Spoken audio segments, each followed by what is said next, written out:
Assalamualaikum warahmatullahi wabarakatuh. Waalaikumsalam warahmatullahi wabarakatuh.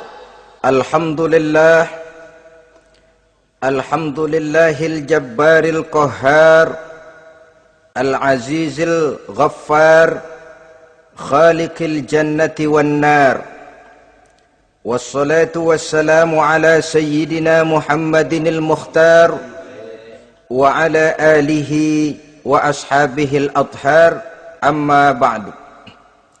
Saudara-saudara kaum muslimin rahimakumullah, pada pertemuan terdahulu di dalam membicarakan tentang hari kiamat, saya sudah menjelaskan bahwa setelah manusia menghadapi pengadilan Qadhi Rabbul Jalil, pada akhirnya terbagilah manusia dalam dua kelompok besar, fariqun fil jannah wa fariqun fis sa'ir.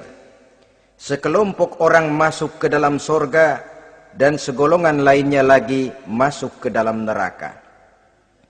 Maka pada pertemuan kali ini kita akan membicarakan tentang surga dan calon-calon penghuninya. Surga dalam Al-Quran selalu disebut dengan kata-kata jannah, yang wujudnya surga itu sesungguhnya merupakan suatu tempat di akhirat nanti, yang di dalam tempat itulah Allah akan memberikan balasan berupa kenikmatan yang tiada terhingga kepada hamba-hambanya yang soleh, yang bentuk kenikmatan itu dijelaskan Allah dalam hadis kursinya, a'dadtu li'ibadiyas salihin ma la aynun ra'at wa la uzunun sami'at wa la khatar ala qalbil bashar. Aku sediakan buat hamba-hambaku yang soleh satu kenikmatan yang belum pernah dilihat oleh mata, belum pernah terdengar oleh telinga, dan belum pernah terdetik dalam hati manusia tentang kenikmatan yang semacam itu. Jadi kalaupun dalam banyak ayat-ayat Al-Quran Allah menggambarkan tentang surga yang di bawahnya mengalir sungai-sungai, jangan disamakan dan dibandingkan dengan sungai yang ada di dunia ini. Kalau surga bercerita tentang pohon dengan segala buah-buahnya, jangan samakan dengan pohon dan segala buah-buahan yang ada di dunia ini. Kalau surga bercerita tentang istana, tentang tempat tidur, tentang permadani dan sebagainya, seluruhnya tidak sama dan tidak bisa disamakan atau dibayangkan dengan yang kita hadapi dalam kehidupan di dunia ini. Di sanalah manusia akan menemukan kehidupan yang hakiki, yang sebenar-benarnya, yang tidak akan pernah berubah untuk selama-lamanya. Adapun kehidupan di dunia ini, boleh saja kita katakan kehidupan yang kamuflase, fata morgana, atau dalam bahasa agama sering disebut dengan kehidupan khayali. Ia berubah, ia bertukar, ia berganti oleh pergeseran masa dan pertukaran waktu. Kita jadi orang kaya di dunia, bagaimanapun kayanya kita, kekayaan itu tidak lain adalah kekayaan khayali namanya. Hari ini dia kaya, besok dia boleh jatuh bangkrut. Tengoklah orang-orang kaya di dunia ini, yang tidak cuma sekedar memperkaya diri untuk dirinya sendiri saja, tapi kadang-kadang sudah mempersiapkan untuk anak-anaknya, untuk cucu-cucunya, untuk iparnya, untuk besannya, pendeknya untuk seluruh keluarganya. Tidak cukup harta cuma untuk 1, 2, 3, bahkan sampai 7 keturunan. Tidak cukup dengan uang miliaran, malah triliunan. Tidak cukup dengan punya tanah yang luas, malah gunung dibeli, laut dibeli, langit pun kalau dijual mau dibeli.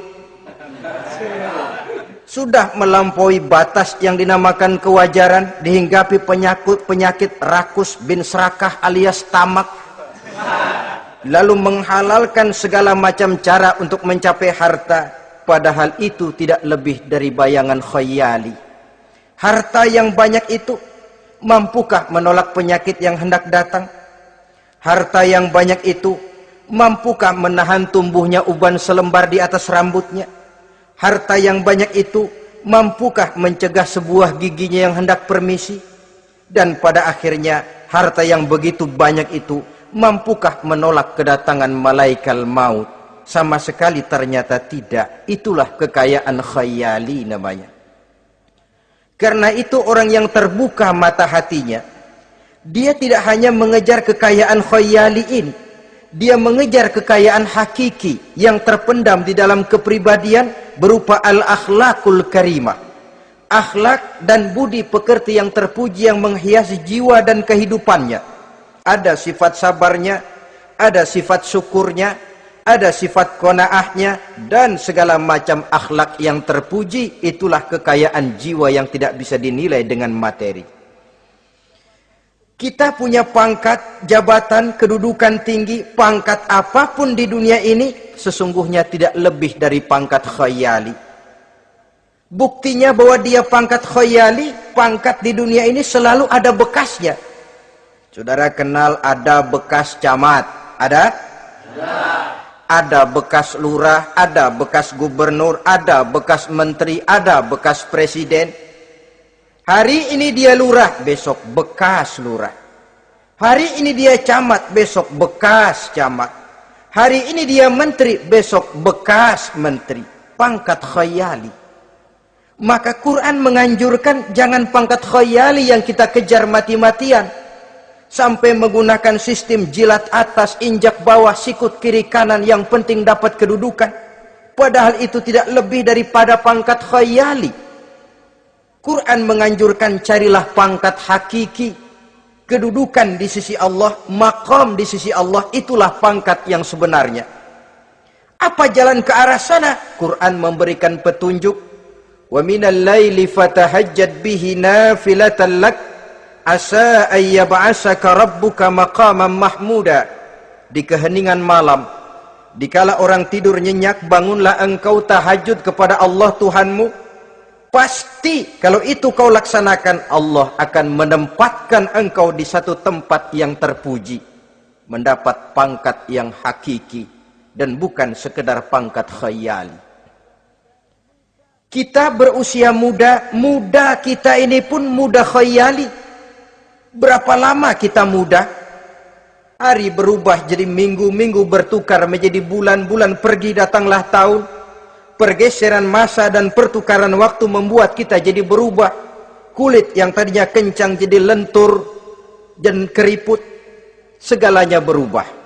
Oleh karenanya, pada kehidupan di surga nanti, orang akan menemukan kehidupan yang hakiki, yang tidak akan pernah berubah untuk selama-lamanya.